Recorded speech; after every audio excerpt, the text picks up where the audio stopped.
Sa Lunes, May 4, 2026, muling magpupulong ang House Committee on Justice para aprubahan ang report kaugnay sa impeachment complaint laban kay Vice President Sara Duterte. Alamin nga natin kung ano pa ang aasahan at iba pang proseso sa pag-usad ng impeachment case. Makausap natin si House Justice Committee member at Bicol Saro Party List Representative Terry Ridon. Magandang hapon po, Congressman Ridon, at welcome back po sa Arangkada Balita. Congressman, Kong Terry. Magandang hapon. Maraming salamat sa pag-imbita. Okay, Kong Terry, ganito, linawin lang ho natin. Ano ho yung magiging gagawin natin sa Lunes? Ano yung process na pagdadaanan po?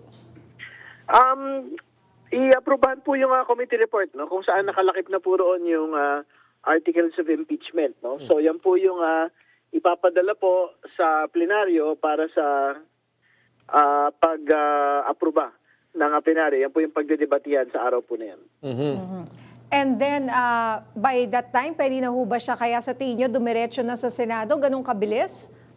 Hindi ho. Ano ho yan? May proseso ho nga pagdaraanan yan. So, mag-aproba ho sa komite sa Lunes kung mailapag ho sa plenary on the same day Okay. or on the same week. No? So, magkakaroon po ng deliberasyon sa plenaryo mismo. Malamang may debate dyan. Bibigyan po ng kopya lahat ng miyembro. Kasama po yung mga ebidensya. Bibigyan din pong kopya yung respondent. No? Dyan po sa buong proseso po din. So I think magkakaroon ng maybe a few days or a week bago magkaroon ng actual na botohan. Okay, then anong mangyayari dito sa plenary? Kahit sino pwede nang magtanong. Hindi katulad diba doon sa House Justice Committee ay yung mga miyembro lang ang pwede. Dito kahit sino ay pwede na po? Tama po. Yung kabuuan na po ng Kongreso, no? Yung pwede pong magtanong, magbigay ng pahayag, magbigay ng suporta, magbigay ng kanila pong disagreement dyan po sa committee report and articles of impeachment na pagbobotohan po sa mga susunod pong mga araw. Then kung may question pala, partner, yung kunyari may isang question na yung isang congressman na hindi member ng House Justice Committee, sino ang sasagot naman yung magbibigay ng paliwanag para sasagot doon sa tanong po nito? Ang inaasahan natin, siyempre si Chairman Jervil Luis to, no? Yung pong magbibigay po ng paliwanag bilang chair po ng Justice Committee. Pwede rin siguro makapag-deputize siya ng iba hong mga kasamahan ho namin para magbigay ho ng mga sagot doon po sa mga tanong ng iba pa ho namin mga kasamahan. Oo. So, we know that unanimous po, no? 53 lawmakers voted na may probable cause. So, yung susunod po, we understand 1/3 daw lang ang kailangan, para ito ay dumiretso na sa Senado. Mga ilan po yun, Congressman Ridon? Ang kailangan po niyan ay 106 votes lang po. 106? So, Okay. Another opo, so 53? kung meron na po kaming 53 votes, it's just a matter of getting the next 53 votes to get po the 106 votes needed to impeach the Vice President. And how confident are you that you will get more votes?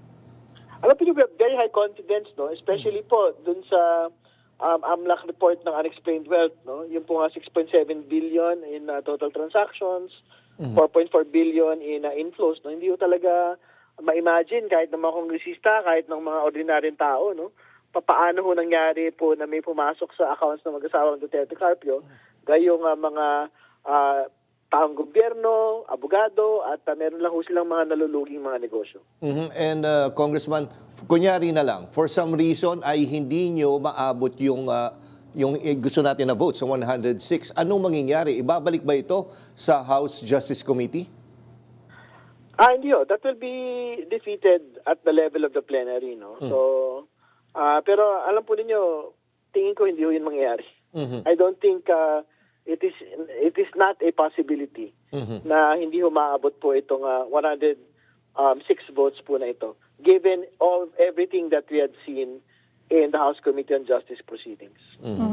At ayon po kay Senate President Tito Sotto, handa silang mag-convene bilang impeachment court sa May 13. Mapagdedesisyonan na kaya ng Kamara kung iaakyat ang articles of impeachment bago ang petsang yan? Well, hopefully, kung yan po yung timelines po na tinitignan po ng Senado, I think we can wrap up naman po by that time, no? And be able to transmit it to the Senate. Ang importante naman ho, yung lahat po ng due process requirements para po dito ay maabot ho namin, no? Yung pong karapatan ng lahat ng mga miyembro na makakuha ng kopya ng articles of impeachment at yung mga annexes po at ebidensya. At syempre, bibigyan din po ng kopya yung pong respondent, no? Ng articles of impeachment at mga annexes at ebidensya. And Kong Terry, anong reaction niyo muna sa ginawa po ni VP Sara na hindi talaga siya totally nag-attend, no? Tapos nag-attend siya sa isang parang ribbon cutting sa isang mall sa Laguna. So parang talaga nandun yung disrespect po sa part ng ating pangalawang Pangulo. Well, dulo naman sila ho yung mapagpasya kasi sila naman ho yung meron pong ganong legal strategy. Pero gusto ko hong linawin at this point, alam po ninyo medyo nakakatawa kung magpapakita ho sila sa Senado kasi ginawa ho nila ang respondent yung Senate President eh.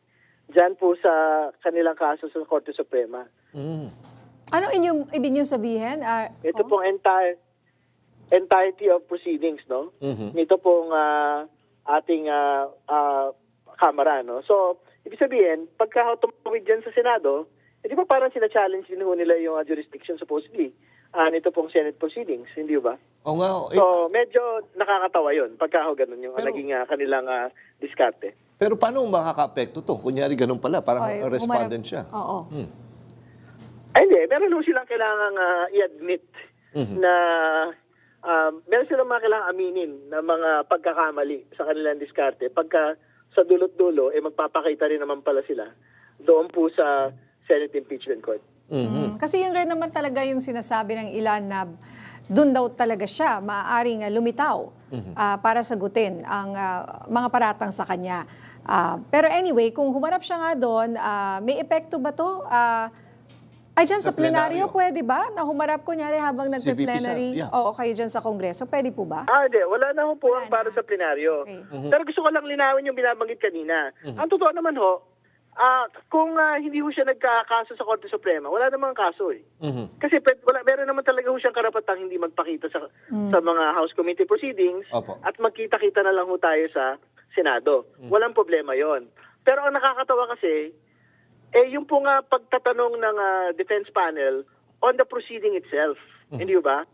So basically, if the proceeding goes to the Senate trial, into the Senate through trial, tapos magpakita sila doon, basically, parang binibitawan ho nila yung Supreme Court proceeding ho nila. Hindi ba? Oo nga po. So I think that distinction needs to be made. Hindi ba? Oh. Kasi pagpapakita ho talaga yun parang ayaw nyo talagang magpanagot ng sarili ninyo eh. Hindi ba? Tama po. Kumbaga naghahanap siya ng mga pwedeng palusot. Kaya, di ba? Ibig sabihin, lahat ng butas para hindi ho ito harapin, talagang kinasaho nila. Kasi kung sabi naman ho nila, we want to face it at the Senate, sure, why not, di ba? Pero why did you have to go to the trouble of having this Supreme Court case and including the Senate as a respondent? Hindi ba? Oo nga po. Ganito huling tanong lang po, Kong Terry, no? Yung prosecution team, kasi alam natin yung last year na prosecution team, yung iba doon ay wala na ngayon sa Kongreso.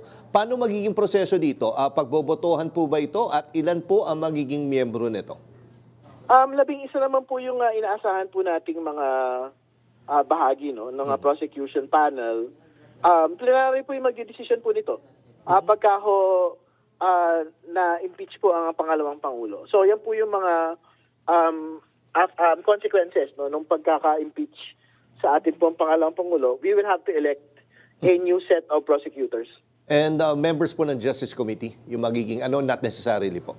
Hindi naman ho required na members po ng Justice Committee. So marami din mga abogado na hindi naman miyembro ng Justice Committee na pwede rin hong maisama dito po sa listahan po ng 11.